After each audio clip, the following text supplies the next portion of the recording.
Okay, here's the jacking arrangement that we've used to support the vehicle.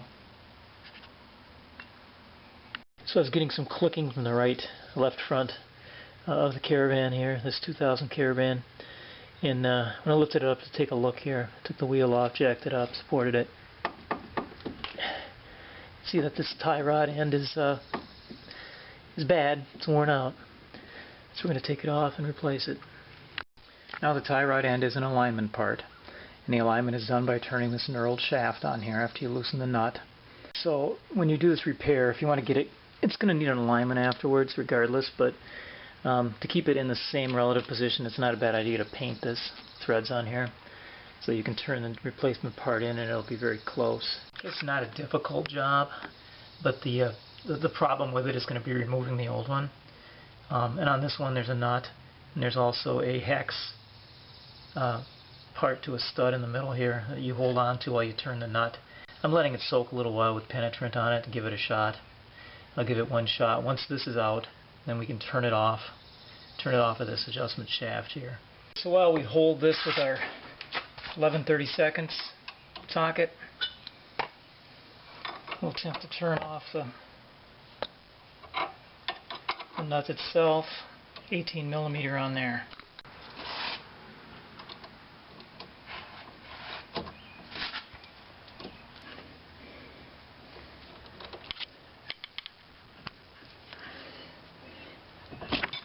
And lo and behold, it actually broke loose. That surprised me. That means I don't have to get out the cutting tools.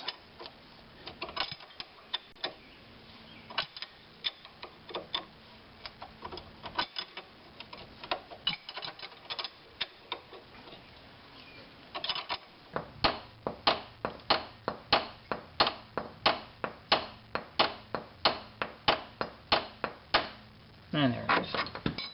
As good a time as any to break loose the holding nut here on for adjusting the alignment. That's 22mm.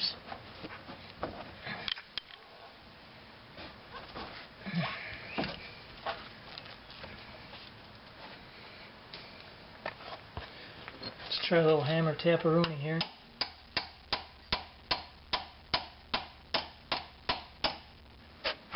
So I wound up using heat on this jam nut here, about 5 minutes with a regular propane torch here. Busted it loose. And the nut itself, I'm now able to turn off the tie rod end easily.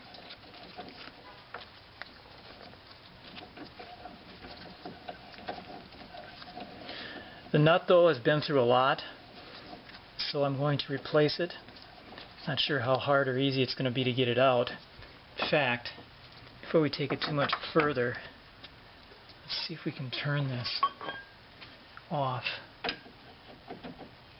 See, it's turning the entire, winding up turning the entire rod here.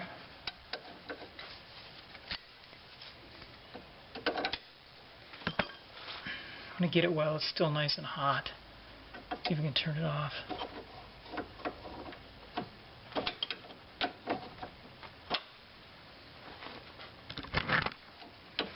So it looks like it is going to go.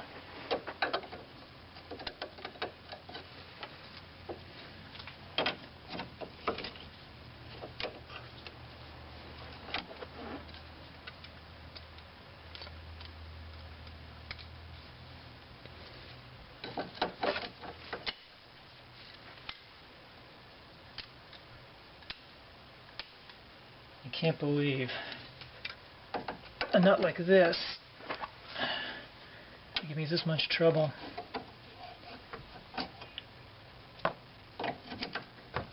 Yeah, there it comes. I want to get it while it's hot because it was just really on there.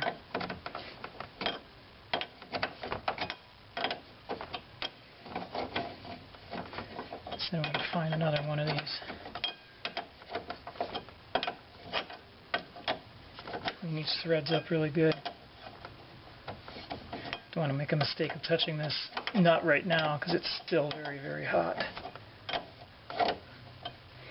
And this car is coming right in for an alignment after this part gets replaced.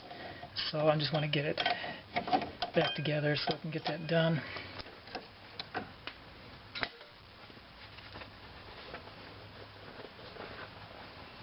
Putting some gloves on now.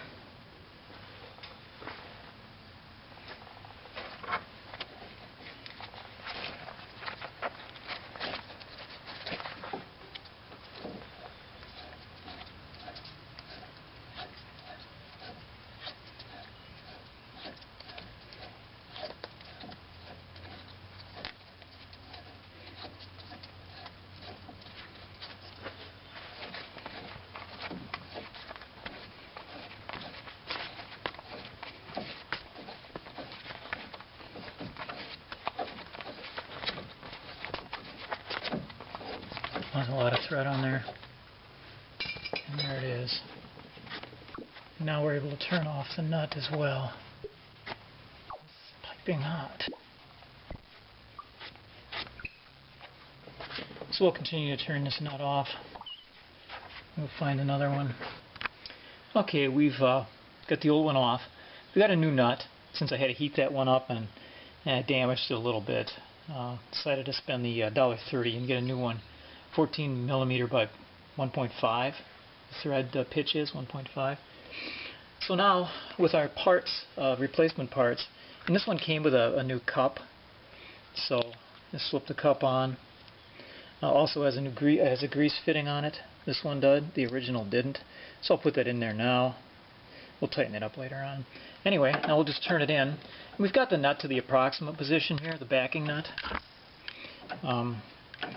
It's going to go right into an alignment shop after this job, so I'm not too concerned about the exact position of that.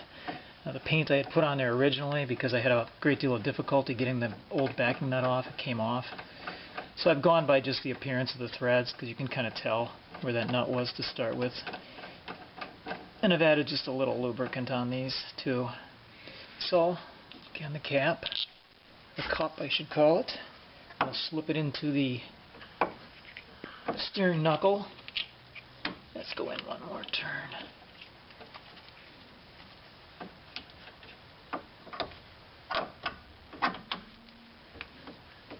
This one came with a castle nut and a cotter pin.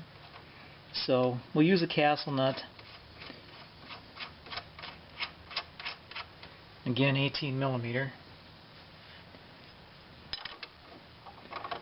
Until it's seated down all the way. Kind of like putting in a bearing. You want to seat it, and then you can back off it, line up the holes. The holes through the castellated part of the nut, and stick the cotter pin in there.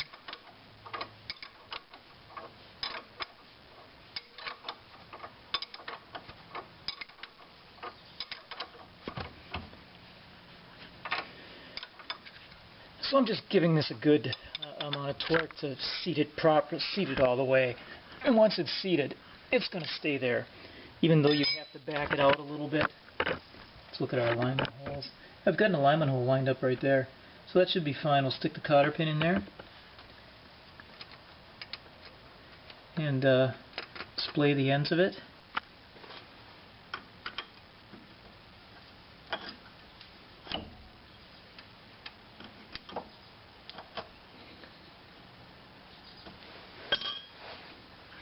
And one last thing, of course, I'm just going to snug the adjuster. Snug the adjuster up a little bit here to 22 millimeter because it's going, like I said, right to the shop. This will make it easy on. I'll have to put some Gorilla torque on this thing and let them do the final torquage. Putting on the finishing touches, some grease.